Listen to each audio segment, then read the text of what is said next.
Hello all, let us know the basic selection of air conditioner. It's a simple way to select the air conditioner, but you can prefer expertise. Find out room size first. Here example, height of room 10 feet, width of room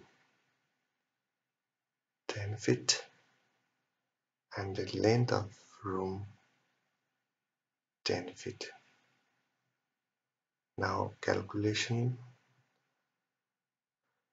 we can use the simple formula for the load calculation. Ton is equals to cube root of volume of room upon 10. Here is the formula for volume. Thus, from the above value we taken, we can calculate the value of ton. For 1000 cubic feet, we need 1 ton of AC. And this is the approximate way for the selection of air conditioner.